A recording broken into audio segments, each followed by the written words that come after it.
to government itself. And I think it's very interesting that, in a sense, there's a coincidence here of different sorts of interests. The late 1990s, from 1997 when New Labour came to power, until very recently, in a sense, was a golden age of public recognition for Muslims in the UK. Despite all of the issues around regulation, Islamophobia, prevent, and so on and so forth, which saw Muslims very much more strictly regulated as a community, the sort of gaze that the state focused upon them. There were also different sorts of gains, whether it was in terms of seeing the first Muslim state-funded schools, chaplains in prison, and so on and so forth. So one way really of reading the final emergence of a Hajj delegation under New Labour is a sort of an act of political recognition at a time when, of course, New Labour too was seeing the importance of Muslim populations in inner cities, important electoral constituencies. So we might look back there and think about the emergence of a Hajj delegation to the Saudi kingdom as a sort of symbolic gesture of government recognising Muslims, but also, in a sense, echoing some of those issues around prestige, political authority that we heard about from other contexts this morning.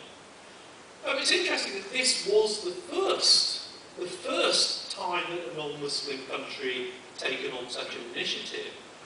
So if we look at France, for instance, Germany, church-state relations configured in slightly different ways there, but this sort of initiative hadn't taken place. So I think part of the argument from the community was, well, you can take a step forward in terms of diplomacy and so on if you support this.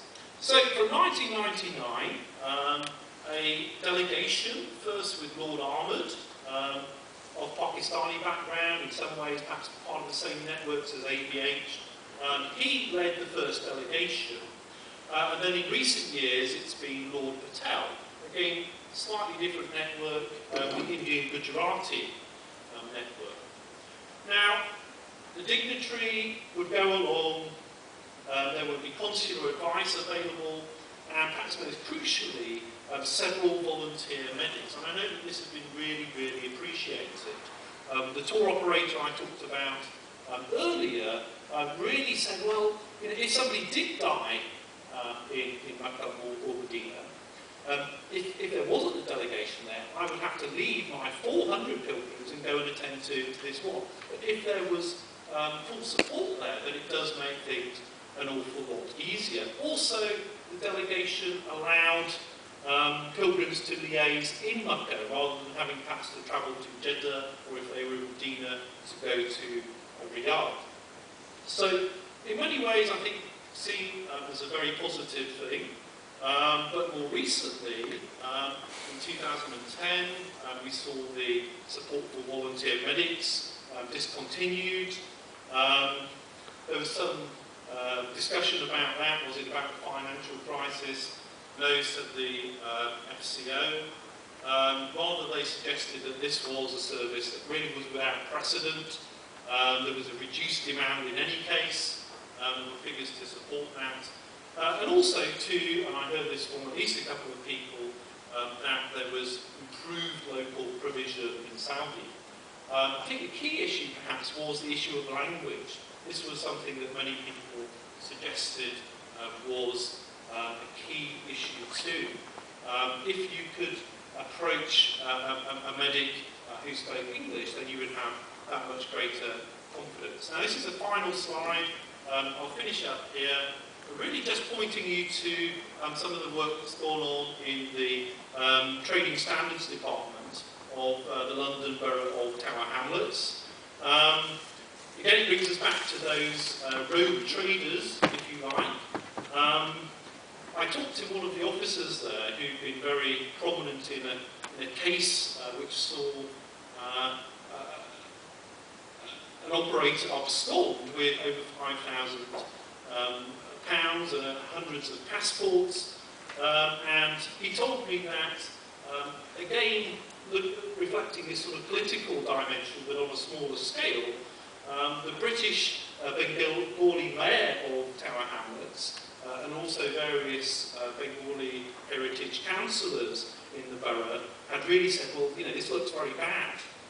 Going for Hajj is incredibly important. People's life savings are at stake, and we really need to push on and do something about it. So there were various initiatives involving taking a bus around the various mosques, handing out leaflets, getting the operators together, and eventually they did set up their own association.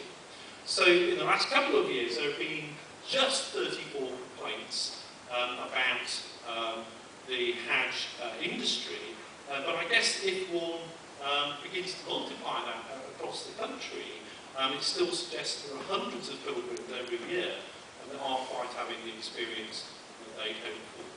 Anyway, thank you very much.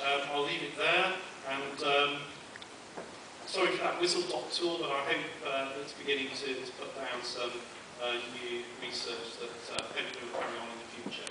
Thank you.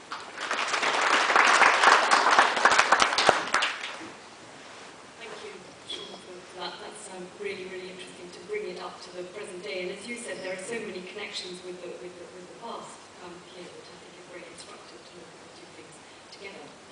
There is time for a couple. Well done. Michael is waiting.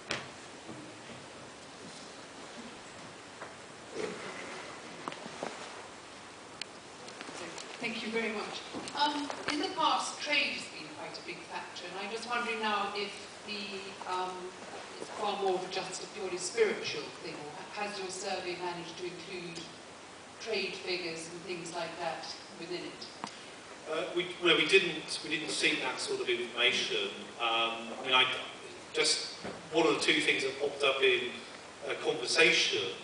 Again, it was an echo of something this morning. Was the whole Bengali connection, and an interesting dimension of the tour operator story is the number of Bengali workers who had been in Saudi Arabia, who then came to Britain and set up as tour operators because they had those sorts of connections. I think one of the challenges perhaps is, and further to that actually, we've seen a lot of Bengali restaurants opening up, I think, too, in Saudi, but of course there are some restrictions on owning businesses over there, yes. So that's a possible inhibitor. Actually, you are right that the Bengali tour operators, you have already noticed that there are two associations. One is the Gujarati, linked with the Lord Patel, who is Gujarati, and another is Lord Ahmad, who is Mirpuri, and their association with Mirpuri. Bengali, they don't have the blessings from the dignitary, and they have their own tour operators. And the first is Kerala has this Bengali operators, and they are recognized to have seen that. Then the Bengali mayor and the councillors, they are working on it, but they don't have any associations or organizations. There are a lot of Bengali people, especially in London, but they don't have any agency to look after all the tour operators. Did you talk to the imam or the mosque? They have a role to play in this Hajj-going. Did you talk to them? That could be another factor. I think you pointed out a significant gap in terms of the South Asian representation. The young gentleman that I spoke to actually at Tower Hamlets training standards was a young British Bengali, and he'd hoped actually to be invited to join the delegation, but I don't think that is likely to be forthcoming. In terms of the imams and so on, I have interviewed a few, most especially in the role of being a tour guide. So as you know, many alims or scholars, imams travel with tour operators. There's a whole interesting narrative that I could open up there, but I guess that imams are in this in-between situations, some of them. Some of them actually are being implicated as these sub-agents, you know, sort of half imam, half businessman. But at the same time, I think they have some very interesting reflections on some of those questions I opened with, on how the late modern global context reconfigures spirituality, reconfigures people's manners, the whole question of adab, how one is to behave in and around the holy places. Move on to our next two questions. Yeah, thank you very much. Thank you. Actually, I wish you mentioned in your lecture, that is your speech actually, that is the official delegation was launched by the foreign minister himself for about 8 years actually. That shows really how the government engagement in this issue. Secondly, actually, regarding the tour operators, I wish also your survey, your questionnaire really touch really the core of the problem. The core of the problem actually comes from the tour operators, but there is something that is, you haven't mentioned it in my experience, that is the sub-tour operators. Yes. Yes, this is actually the problematic issue in the whole thing. And this is actually what caused suffering for many Hajjis in this country. And many of the problems come actually from this side, the sub-tour operators. Somebody takes actually a license and then give it to somebody, and this person might give it to a third party actually, and then they are using it. And this is very, very important actually to be covered. Thank you very much. Yes, thank you for those comments. Absolutely, you know, if one searches the internet, one can see, I think it was Baroness Varsi in 2011 who was sitting up there at the launch. I was also very interested actually in a little phrase that was used by the Saudi ambassador to capture what it might mean to go for Hajj from Britain. He talked about moving from diaspora to divinity. And I think there's all sorts of possibilities there for paper titles and so on. I didn't dwell very much because I was scooting along on the whole sub-agent issue, but you're absolutely right that this is key. And it's all of the discrepancies and all the gaps that emerge in this pyramid that are the root of the problem. So thank you for emphasising that. Very quick question. Yeah, my question is about Umrah.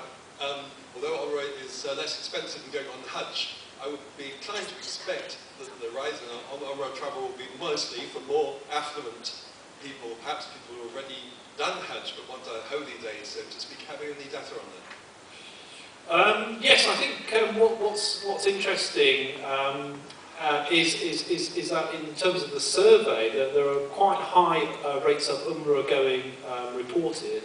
And I think that perhaps parents that go want to take their children away.